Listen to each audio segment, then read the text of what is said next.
La politique pénale. Mais d'abord, j'aimerais qu'on parte rapidement aux États-Unis. Nous attend Elisabeth Guedel. Bonsoir Elisabeth. On va évoquer la tuerie de la Nouvelle-Orléans avec le FBI qui vient de faire une conférence de presse et qui a donné de nouveaux éléments. C'est bien cela, Elisabeth ? Oui, le FBI, Laurent, semble réorienter en fait son enquête. Alors la piste de l'acte terroriste, ça c'est confirmé, mais alors que les autorités évoquaient l'aide de complices, eh bien finalement la piste du loup solitaire est désormais privilégiée en visionnant toutes les images des caméras surveillance.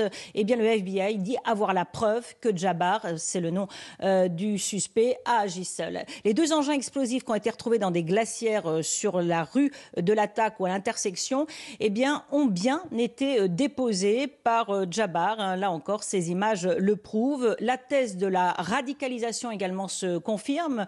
Jabbar a en fait posté 5 vidéos sur son trajet entre Houston, là où il habitait, et la Nouvelle-Orléans, à bord de son pick-up. Et là, il a parlé de son allégeance à l'État islamique. Et c'est une radicalisation, donc cette allégeance qui date de cet été, donc très récemment, c'est ce qu'il dit dans ses vidéos. Elisabeth Guedel, vous êtes aux États-Unis. Est-ce qu'il y a un lien établi entre ce qui s'est passé à la Nouvelle-Orléans et l'explosion d'une voiture, une Tesla en l'occurrence, devant la Trump Tower à Las Vegas ?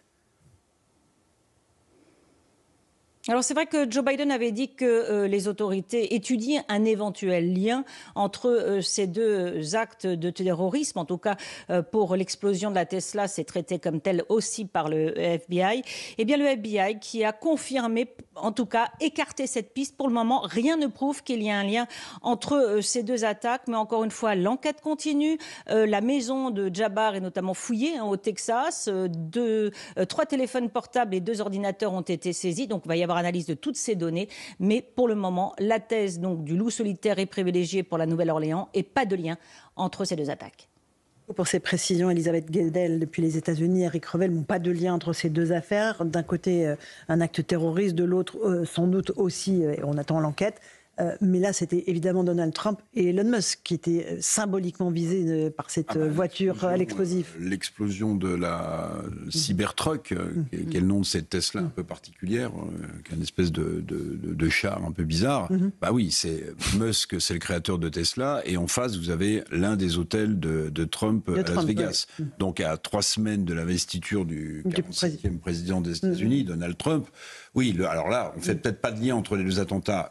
Bon, j'ai entendu Elisabeth, mais en tout cas, le lien entre cette Tesla qui explose et l'hôtel Trump et l'investiture, je pense qu'il est évident. Il paraît tout à fait évident. Maintenant, juste un mot quand même sur Nouvelle-Orléans, qu'on voyait comment ça s'est passé.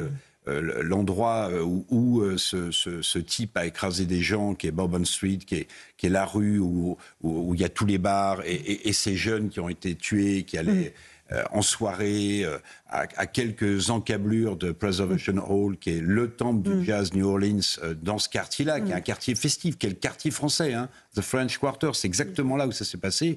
C'est quand même absolument bouleversant. Là aussi, c'est des vies de jeunes qui ont été fauchés. Il y a des parents qui attendaient de recevoir le SMS de bonne année de leur gamin, de bonne année, où je suis bien arrivé à la fête avec mes amis. Et je te dis, quand je pars, ils ont reçu le premier, ils n'ont jamais reçu le second.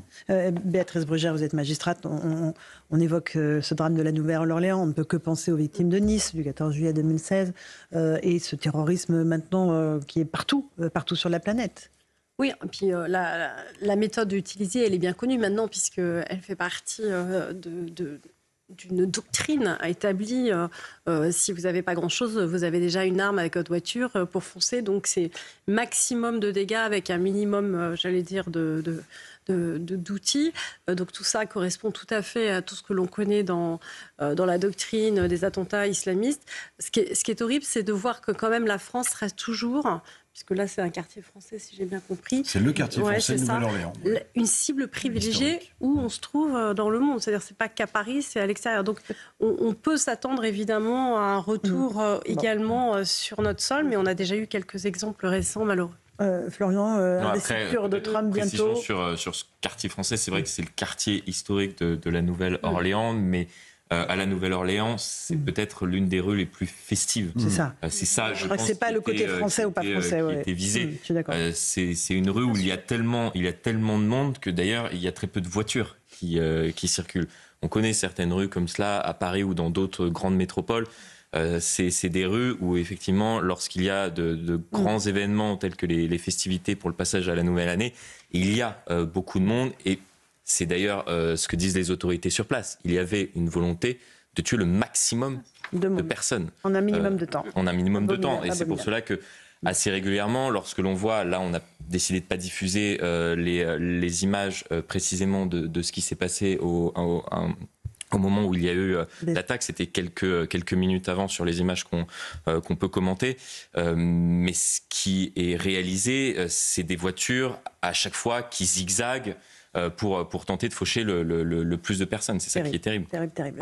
Rachel, un dernier mot sur les États-Unis et sur ce terrorisme que nous vivons le maintenant. Terrorisme à travers le monde, c'est vrai qu'on sort du 31 où on fait des tours de table pour finalement égrener nos vœux et que voilà, depuis 2023, le fait de terrorisme islamiste s'est accéléré et là que ça recommence une nouvelle fois par l'Europe et par les États-Unis, c'est symboliquement très fort, mais il faut absolument qu'on se tienne debout, à la fois sur le terrorisme physique, mais aussi sur le terrorisme intellectuel. Mais celui-là est bien plus difficile à combattre. Et très insidieux. Parce que vous faites ostraciser, évidemment, vous faites, voilà, on n'a pas le droit. Disqualifié, injurié. Éric Nolot, Alexandre, parle de loup solitaire, c'est vrai sur le terrain, il était seul. Mais comment il a été radicalisé? Exactement. C'est passé par quoi? Avec qui il a été en contact? Militaire, un militaire qui a été envoyé en Afghanistan. Quelqu'un qui tout d'un coup a une sorte de révélation. Ça passe par des choses physiques, ça passe par des interlocuteurs. Il était seul sur le terrain, mais il n'était pas seul avant. C'est ça qu'il faut déterminer. Béatrice Brugère. Ah oui, non, mais moi je suis tout à fait d'accord. La théorie du loup solitaire, c'est une théorie un peu médiatique, facile. Des premières secondes ou des premières minutes. On l'a vu à Nice. On pensait qu'il était solitaire. C'est exactement ce que vous dites. Mais il ne l'était pas. Donc c'est très rare. Ok. Non, mais ça déresponsabilise aussi ceux qui ont une parole extrêmement violente, notamment, qui ouvrent la porte à ce genre de passage à l'acte. Et puis c'est surtout une manière de décorréler totalement l'acte de l'idéologie. Or, c'est un acte qui s'inscrit dans une idéologie qui est islamiste et qui elle-même a un lien avec l'islam. Je pense que c'est ce tabou-là qu'on a eu très longtemps en Europe, qu'on a toujours en partie, mais vous vous souvenez, le loup solitaire, c'était Mohamed Merah. On a vu depuis qu'il y avait beaucoup de loups solitaires et peut-être qu'on aurait réagi à ce moment-là, on se serait évité certains massacres. Donc, espérons que pour eux que les États-Unis réagissent plus vite. Ensuite, moi, je crois effectivement beaucoup aux interactions humaines. Et dans ce sens, ils sont tout de même moins menacés que nous, puisqu'ils n'ont pas encore aux États-Unis des contre-sociétés.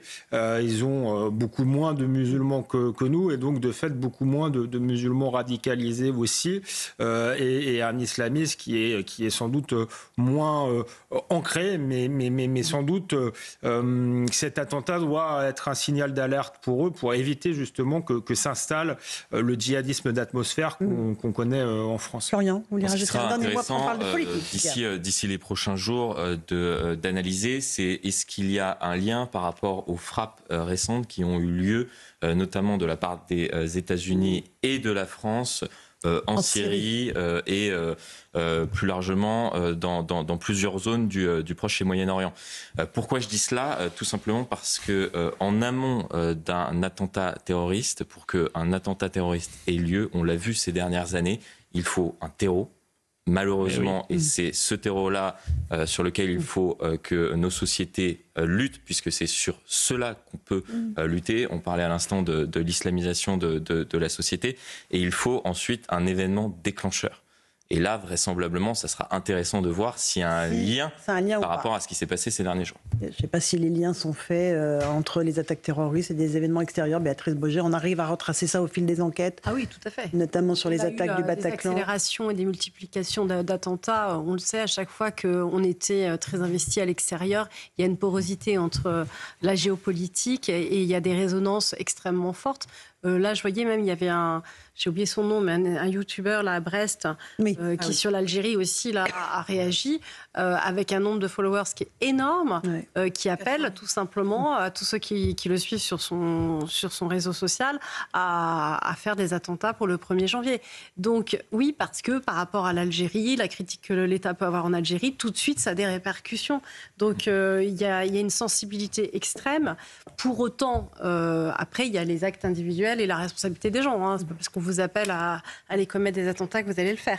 Donc c'est là où l'idée d'écosystème et d'ubérisation, c'est-à-dire que vous avez une strate qui est en effet un djihadisme d'atmosphère, et puis vous avez une forme d'ubérisation qui ne fait pas pour autant le lit de la théorie du loup solitaire ou du psychiatrique. Combien de fois on a entendu psychiatriquement dérangé.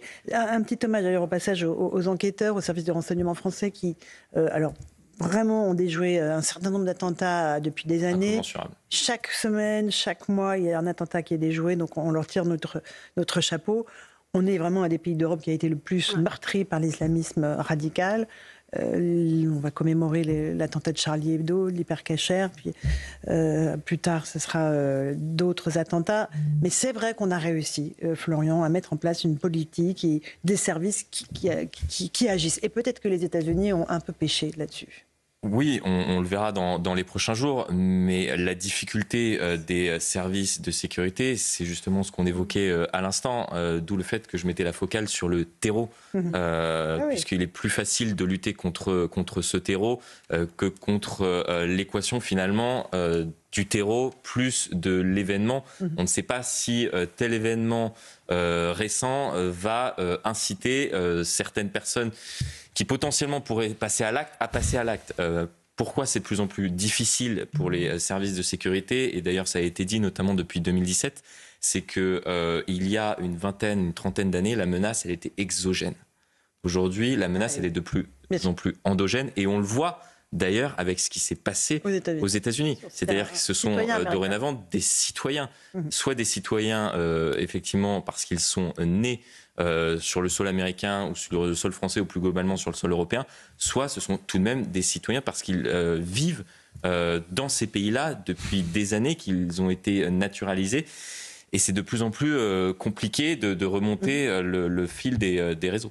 Eric ? Non, mais juste, je pensais à ça en vous écoutant, c'est que pour illustrer un fait d'actualité qui nous est offert, et qui montre la fragilité des démocraties et de la position de la France qu'incarne aujourd'hui Emmanuel Macron, c'est le président de la République, après le très très violent discours du président algérien Tebboune, qui, sans citer Boualem Sansal, s'en est pris à cet écrivain, mais aussi à la France, il y a eu, à ma connaissance, aucune réaction française, parce que, précisément, on ne peut peut-être pas fournir une sorte d'effet déclencheur qui produirait des catastrophes en France. Mais écoutez le président algérien Tebboune parler de notre pays et de Boualem Sansal sans le citer, c'est d'une violence rare, disent les spécialistes de l'histoire des relations franco-algériennes. Il n'y a pas eu un mot, je pense, à ma connaissance, ni du Quai d'Orsay, ni du président de la République, ni de l'Élysée. Mais ça montre effectivement une réelle fébrilité, mais effectivement, et c'est pour ça que le fait que nos responsables politiques ne parlent pas de la lutte contre l'entrisme, de la lutte contre les replis identitaires, de la lutte contre la radicalisation, qu'on parle souvent de laïcité comme ça, mais de manière très générale, alors même que lorsque la porte de la laïcité est défoncée, derrière ce qui s'y passe, c'est véritablement le lit, et effectivement, les terreaux, cet entrisme, notamment sur le monde associatif qui est financé par nos impôts, il faudrait véritablement avoir une vraie politique de transparence et de couper les vivres. Le nouveau ministre, le nouveau garde des Sceaux parlait de on va mettre la main au portefeuille, on va couper les vivres. Là, il y a véritablement quelque chose à faire.